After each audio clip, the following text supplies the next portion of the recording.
প্রিয় শিক্ষার্থীবৃন্দ, আতরজান মহিলা কলেজের পৌরনীতি ও সুশাসন বিভাগের পক্ষ থেকে তোমাদেরকে স্বাগত জানাচ্ছি। পৌরনীতি ও সুশাসন বিষয়ে প্রথম পত্রের প্রথম অধ্যায়ে আজ আমাদের ক্লাস শুরু হচ্ছে। প্রথম অধ্যায়ে যে ক্লাস আমরা শুরু করছি সেই সম্পর্কে আমরা একটু কথা বলি। প্রথম অধ্যায়ের নাম পৌরনীতি ও সুশাসন পরিস্থিতি। পৌরনীতি ও সুশাসন পরিস্থিতি এই বিষয়ে আলোচনা করার আগে আমরা দুটি কথা তোমাদের উদ্দেশ্যে বলে রাখবো। আমরা মূলত যে পরিবেশ এবং পরিস্থিতির কারণে অনলাইন শ্রেণী পাঠদান কার্যক্রমে অংশগ্রহণ করেছি, ঠিক সেই অবস্থা থেকে একটু উন্নততর পর্যায়ে যাওয়ার লক্ষ্যে আমরা পূর্বের চেয়ে কিছুটা সময় বেশি ব্যবহার করতে পারছি তোমাদের জন্য, যেটা তোমাদের এই পাঠদান গ্রহণ কার্যক্রমকে একটা গুরুত্বপূর্ণ জায়গায় নিয়ে যাবে, যেটা তোমাদের কাজে লাগবে। তো এই কাজে লাগার বিষয়টাকে তোমরা যদি প্রাধান্য দাও, এই অসময়কে যদি সুসময়ে পরিণত করতে চাও, তাহলে পড়াশোনার বিষয়কে যে পরিস্থিতির মধ্য দিয়ে আমরা নিয়ে যাচ্ছি সেই পরিস্থিতিকে তোমরা মাথায় রেখে কাজটা করবে, এটা হচ্ছে আমাদের দাবি। যেহেতু কলেজ পর্যায়ের একটি প্রথম ধাপ, অর্থাৎ স্কুল পর্যায় থেকে কলেজ পর্যায়ে উত্তরণের প্রথম ধাপ, সেহেতু এই শিক্ষাক্রমে তোমরা যদি নিজেদেরকে মানানসই করে তুলতে না পারো, তাহলে তোমাদের পিছলে পড়ার সম্ভাবনা অনেক বেশি। আজকের এই গ্লোবাল বিশ্বে,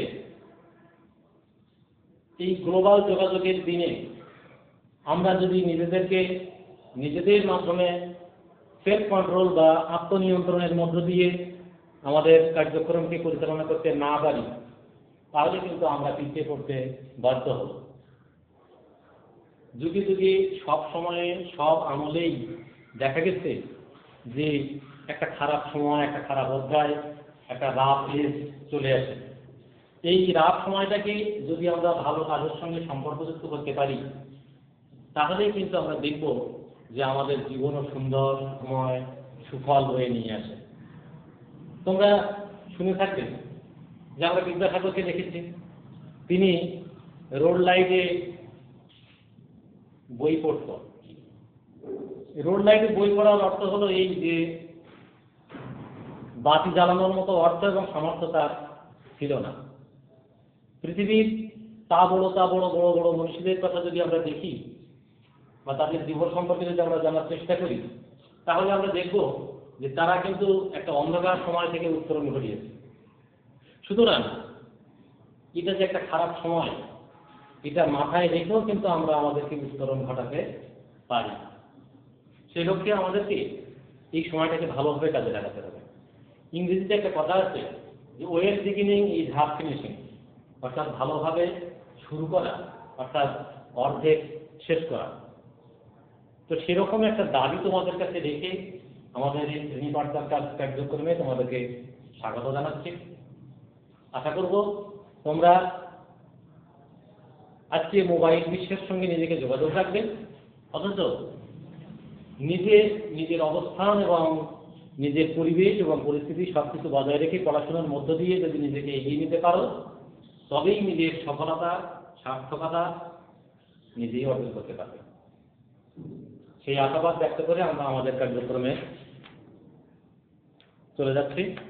আমাদের আজকের আলোচনার যে বিষয়, প্রথম অধ্যায় আলোচনার বিষয় হচ্ছে পৌরনীতি সম্পর্কিত, পৌরনীতি ও সুশাসনের পরিস্থিতি।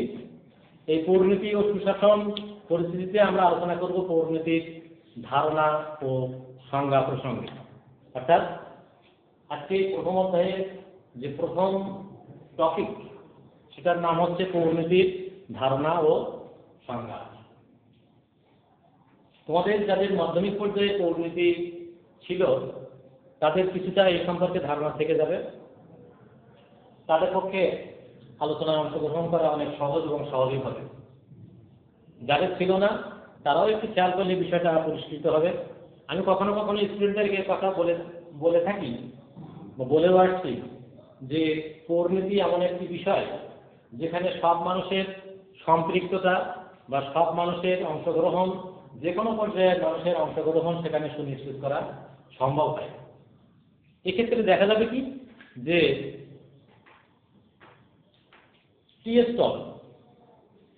স্টল থেকে শুরু করে মোড়ের যে একটি দোকান কিংবা পথ চলতি মানুষ কিংবা খেটে খাওয়া মানুষের দল কিংবা ভ্যানে বা কোনো যানবাহনে যাওয়া মানুষের দল, আমরা যদি সব মানুষের অংশগ্রহণের জায়গাগুলো একটু একটু করে দেখার চেষ্টা করি তাহলে দেখব যে অন্য যে কোনো বিষয়ের তুলনায় পৌরনীতির আলোচনা তুলনামূলকভাবে বেশি সামাজিক, তুলনামূলকভাবে বেশি সর্বজনগ্রাহী।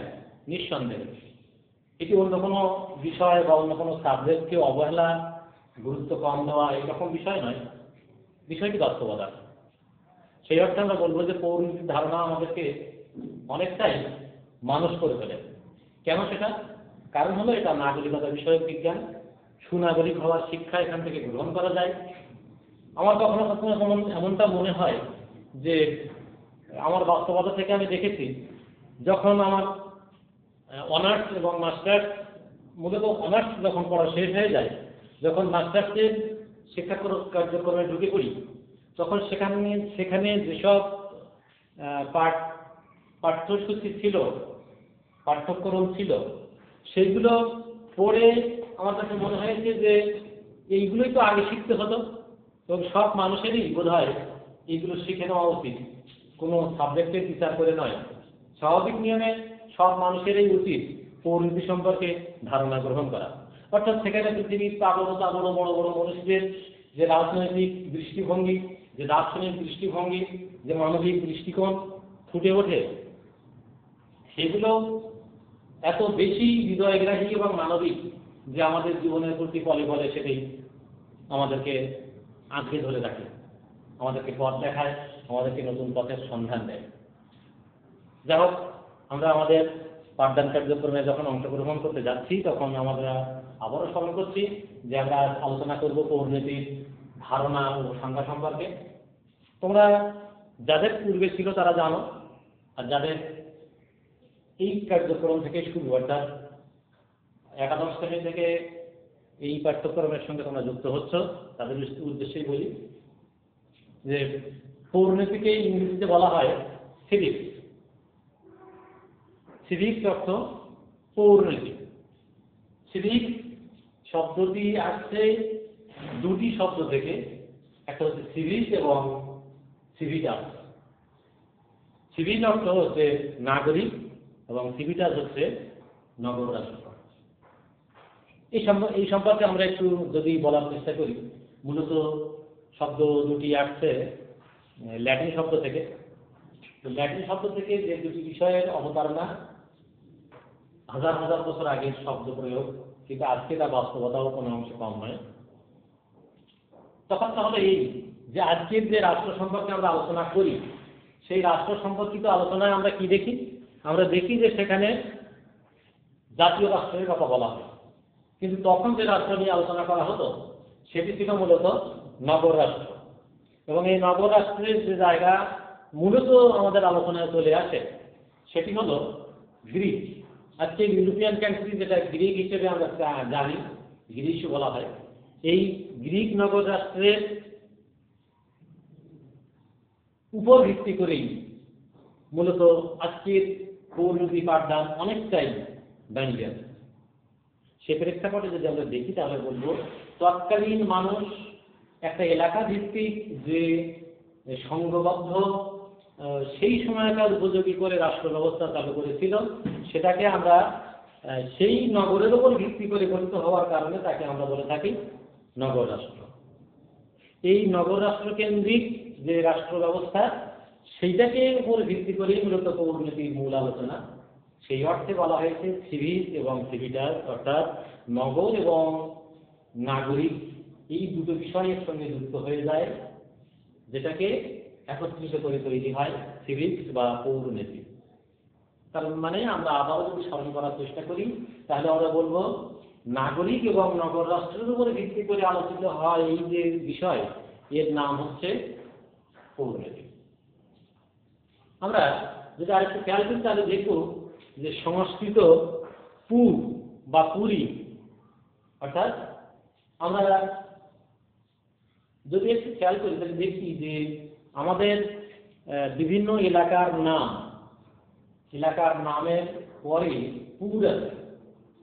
এই পুর অর্থ পুরী বা নগরকেই মূলত বোঝায়, পুর বা পুরী।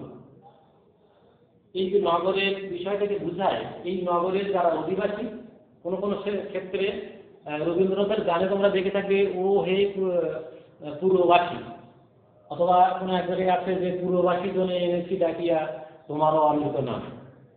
তাহলে এখানে পুর বা পুরবাসী প্রাচীন শব্দ, সংস্কৃত শব্দ, সেখানে কিন্তু নগর এবং নাগরিক বিষয়টার সঙ্গে সম্পর্কযুক্ত। আমরা ধারণা করি যে এই জায়গা থেকে বাংলা পৌরনীতি শব্দের একটা উৎপত্তির জায়গা আমরা মেলাতে পারি বা খুঁজতে পারি। যাই হোক, তাহলে আমরা ধরে নেব যে এই যে পৌর জীবন এবং পৌর মানুষের যে জীবনাবলী, পৌর মানুষের কার্যক্রম, এই সম্পর্কিত যে বিদ্যা, তার নাম হচ্ছে পৌরনীতি। ইতিমধ্যে আমরা কি বললাম যে নাগরিক এবং নগর রাষ্ট্র সম্পর্কে আলোচনাই হলো এখানকার মূল বিষয়। তফাৎটা হলো এই যে বর্তমানে এই নগর রাষ্ট্রের বিষয়টি কিন্তু আমাদের ধারণায় আর নেই। বর্তমানে যে ধারণা চলে আসছে সেটি হচ্ছে জাতীয় রাষ্ট্র। অর্থাৎ আমরা যদি ধরে নিই যে সেই যে পূর্বে রাষ্ট্র ব্যবস্থা ছিল সেটা একটা বর্ধিত রূপ এসে হাজির হয়েছে আজকে নাগরিক বা নগর রাষ্ট্রের, সুতরাং সেই ধারাবাহিকতাকে আমরা অস্বীকার করতে না পারি না। তাই জন্য বলবো যে সেই নাগরিক এবং নগর রাষ্ট্রের বর্ধিত রূপ আজকের যেটি, সেটিও কিন্তু পৌরনীতির আলোচনার বিষয় হতে পারে। যাই হোক, এবারে যদি আমরা দেখার চেষ্টা করি যে পৌরনীতির সংজ্ঞা, তাহলে দেখবো যে অনেক গুণগ্রাহী পৌরনীতির সংজ্ঞাকারক, আমরা বলতে পারি রাজনীতিবিদ, আমরা বলতে পারি রাষ্ট্রবিজ্ঞানী, রাষ্ট্রমনীষী, তারা পৌরনীতির সংজ্ঞা প্রদান করেছেন। তো আমরা এক বা দুইটি সংজ্ঞার মধ্য দিয়ে এই বিষয়টি পরিষ্কার করার চেষ্টা করব। প্রথমে আমরা যার কথা আলোচনা করব তিনি হচ্ছেন এফ.আই. গ্রাউড। এফ.আই. গ্রাউডের সংজ্ঞাটি আমরা দীর্ঘদিন ধরে আমাদের আলোচনার মধ্যে নিয়ে আসি, কারণ হলো এটার গ্রহণযোগ্যতাও পৌরনীতিকে অনেকটাই পরিষ্কার করতে পারে।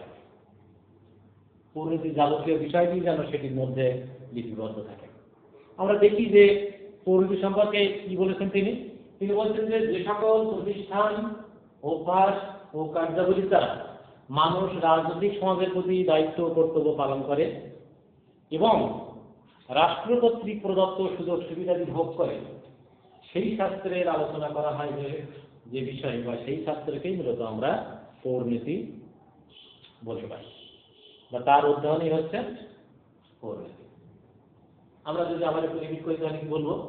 আমরা বলবো যে সকল প্রতিষ্ঠান, অভ্যাস ও কার্যাবলী ও চেতনার দ্বারা মানুষ রাজনৈতিক সমাজের প্রতি দায়িত্ব কর্তব্য পালন করে এবং রাষ্ট্র কর্তৃক প্রদত্ত অধিকার ভোগ করে, সেই শাস্ত্রের আলোচনা করাই হচ্ছে পৌরনীতি। সেই শাস্ত্রকেই আমরা বলবো পৌরনীতি। তাহলে আমরা যদি একটু ব্যাখ্যা করার চেষ্টা করি তাহলে কি বোঝা যাবে? আমরা বলবো যে সকল প্রতিষ্ঠান, আমরা একটু লক্ষ্য করলে বুঝতে পারবে যে সকল প্রতিষ্ঠান বলতে এখানে রাজনৈতিক প্রতিষ্ঠানগুলোকেই মূলত প্রাধান্য দেওয়া হচ্ছে। এই রাজনৈতিক বিষয়গুলোর প্রাধান্য দেওয়ার সঙ্গে সঙ্গে কি কি বিষয় যুক্ত থাকে? অনেক কিছু যুক্ত থাকে। যেমন রাষ্ট্রের যে বিষয়গুলো আছে, রাষ্ট্রের যে উপাদানগুলো আছে, রাষ্ট্রীয় যে প্রতিষ্ঠানগুলো আছে, সেই প্রতিষ্ঠানগুলো স্থানীয় ক্ষেত্রের যে প্রতিষ্ঠান, জাতীয় পর্যায়ের প্রতিষ্ঠান, অন্যান্য রাষ্ট্রের সঙ্গে সম্পর্কযুক্ত যেসব প্রতিষ্ঠান আছে, এই সকল প্রতিষ্ঠানকে আমরা এক কথায় রাজনৈতিক প্রতিষ্ঠান হিসেবে ব্যাখ্যা বা ব্যক্ত করতে পারি। এই রাজনৈতিক প্রতিষ্ঠান সম্পর্কে আলোচনা করার যে বিষয়, সেটি মূলত আমাদের পৌরনীতির আলোচনার কেন্দ্রবিন্দু হয়ে পড়ে। তাহলে আমরা এক কথা বলবো কি, যে সকল প্রতিষ্ঠান, অভ্যাস ও কার্যাবলী। তাহলে প্রতিষ্ঠান বলতে রাজনৈতিক প্রতিষ্ঠান বুঝলাম, অভ্যাস বলতে গেলে আমাদের রাজনৈতিক বা সামাজিক আচরণগুলোকে বললাম, আর কার্যাবলী বলতে মানুষের তথা নাগরিকের রাষ্ট্রীয় ক্ষেত্রে বা সামাজিক ক্ষেত্রেও যেসব কার্যাবলীগুলো নিয়ন্ত্রিত হয়, সেই সমগ্র কার্যাবলীকে আমরা নির্দেশ করছি। তাহলে আমরা আবারও রিপিট করি, আমরা কি বলতে পারবো, যে সকল প্রতিষ্ঠান, অভ্যাস, কার্যাবলীর দ্বারা মানুষ রাজনৈতিক সমাজের প্রতি দায়িত্ব কর্তব্য পালন করে এবং ওই রাজনৈতিক সমাজ কর্তৃক প্রদত্ত অধিকারাদি ভোগ করে, সেই সাবজেক্টে বা সেই বিষয়কেই আমরা বা সেই বিষয়ের আলোচনা করাকেই আমরা বলবো পৌরনীতি বা পৌরনীতি আলোচ্য বিষয়। আমরা আরেকটি সংজ্ঞা এই সঙ্গে একটু বলে নিই। দ্বিতীয় গুরুত্বপূর্ণ যে সংজ্ঞাটি আমরা আলোচনা করব, সেই সংজ্ঞাটি আমরা পাই E.M. হোয়াইটের কাছ থেকে। তিনি কি বলছেন? তিনি বলছেন যে নাগরিকতার সাথে জড়িত, তোমরা আরেকটু খেয়াল করবে, নাগরিকতার সাথে জড়িত সকল প্রশ্ন সম্পর্কে যে শাস্ত্র আলোচনা করে তাকে আমরা বলি পৌরনীতি। নাগরিকতার সাথে জড়িত যে সকল প্রশ্ন, অর্থাৎ নাগরিকের যাবতীয় বিষয়াবলী নিয়ে যে শাস্ত্র আলোচনা করে, তাহলে এখানে নাগরিককে প্রাধান্য দেওয়া হচ্ছে এবং নাগরিকের মধ্য দিয়েই মূলত বিষয়টাকে পরিষ্কৃত করা হচ্ছে। তাহলে নাগরিকের সাথে জড়িত সকল প্রশ্ন সম্পর্কে যে শাস্ত্র আলোচনা করে তাকে আমরা বলবো পৌরনীতি। এর সঙ্গে আরো কি বলছেন তিনি? পৌরনীতি হচ্ছে জ্ঞানের সেই মূল্যবান শাখা। পৌরনীতি হচ্ছে জ্ঞানের সেই মূল্যবান শাখা যেটি কি করে, নাগরিকের অতীত, বর্তমান, ভবিষ্যৎ, স্থানীয়, জাতীয়, আন্তর্জাতিক ও মানবতার সঙ্গে যুক্ত সকল বিষয় নিয়ে আলোচনা করবে। তাহলে আমরা সেটাকেই বলছি পৌরনীতি বা পৌরনীতির আলোচনার বিষয়। আমার ধারণা মতে এই যাবৎ পর্যন্ত পৌরনীতি সম্পর্কে যতগুলো সংজ্ঞা পাওয়া গেছে, তার মধ্যে E.M. হোয়াইটের সংজ্ঞা অধিকতর গুরুত্ব বহন করে। তাই জন্য বোধ হয় আমরা এটি এতটা গুরুত্বের সঙ্গে বিবেচনা করে থাকি। আমরা গুরুত্ব বোঝানোর স্বার্থে বিষয়টা যদি আবারও আলোকপাত করার চেষ্টা করি, তাহলে আমরা কি বলবো? আমরা বলবো যে নাগরিকতার সাথে জড়িত সকল প্রশ্ন সম্পর্কে যে শাস্ত্র আলোচনা করে তাকে বলা হয় পৌরনীতি। তিনি আর কি বলছেন? যে নাগরিকের অতীত, বর্তমান, ভবিষ্যৎ, স্থানীয়, জাতীয় ও আন্তর্জাতিক এবং মানবতা সঙ্গে যুক্ত বিষয়াবলী নিয়ে যে শাস্ত্র আলোচনা করে তাকে আমরা এক কথায় বলতে পারি পৌরনীতি। প্রিয় শিক্ষার্থীবৃন্দ, আমরা যদি একটা বিষয় একটু মাথায় রাখার চেষ্টা করি তাহলে আমাদের বোঝার পক্ষে সুবিধা হবে। এবং এই যে কথাটা আমি এখন বলতে চাচ্ছি সেটি শুধু পৌরনীতির বিষয়ের সঙ্গে যুক্ত নয়, তাবৎ যাবতীয় বিষয়ের সঙ্গে সম্পর্কযুক্ত। তোমরা একটু খেয়াল করবা বা খেয়াল করে রাখবা যে আমরা যখন কোনো বিষয়ে, শুধু পৌরনীতি নয়, যে কোনো বিষয়ের সংজ্ঞা পড়ি বা আলোচনা করি, তখন দেখা যাবে যে সেই সংজ্ঞার মধ্যেই ওই বিষয়ের যাবতীয় বৈশিষ্ট্য বিদ্যমান। তোমাদের একটা উপস্থিত বুদ্ধি বা বিষয় মাথায় রাখা খুবই দরকার যে যখন কোনো প্রশ্ন পরীক্ষার সময় দেখা গেল যে আলোচনা করতে বলা হলো, বিশেষ করে আজকে সৃজনশীল পরীক্ষা পদ্ধতি বা পাঠদান পদ্ধতি বা পরীক্ষা কার্যক্রম, সেক্ষেত্রে দেখা গেল যে এমন কোনো প্রশ্ন এলো যেটি হঠাৎ করে বা তাৎক্ষণিকভাবে তোমাকে লিখতে বলা হলো যেটি তোমার ধারণায় নেই। শুধু খেয়াল করবে, যদি ওই বিষয়ের সংজ্ঞা তোমার মাথায় থাকে বা সংজ্ঞাটা যদি তুমি একটু বুঝে থাকো, তাহলে ওই সংজ্ঞার উপরে ভিত্তি করে কিন্তু তুমি ওইটার বৈশিষ্ট্য বা ব্যাখ্যা করতে পারবে, যেটা তোমার জন্য অনেক একটা সুবিধাজনক জায়গায় নিয়ে আসবে। ঠিক সেই রকম একটা জায়গা থেকে মূলত বলতে চাইছি যে পৌরনীতি হচ্ছে জ্ঞানের সেই মূল্যবান শাখা যেটি নাগরিকের অতীত, বর্তমান, ভবিষ্যৎ, স্থানীয়, জাতীয়, আন্তর্জাতিক ও মানবতা এই পর্যন্ত যদি আমরা আলোচনা রেখে থামিয়ে দিই, তাহলে তোমরা একটু লক্ষ্য করো যে এখানে আমরা 7টি বৈশিষ্ট্য খুঁজে পেয়েছি। এক হলো অতীত, কার অতীত? নাগরিকের। বর্তমান অর্থাৎ নাগরিকের বর্তমান। ভবিষ্যৎ, নাগরিকের ভবিষ্যৎ। তিনটি বলা হয়ে গেল। এরপরে কি বলবো?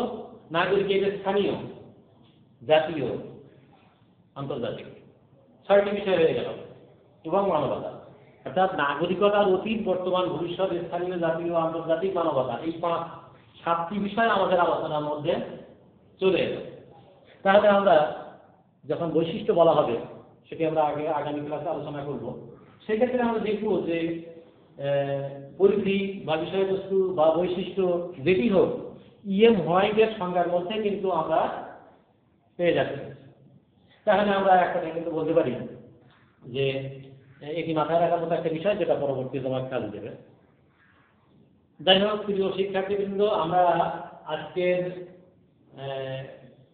শ্রেণী পাঠদান কার্যক্রমে ইতি টানব।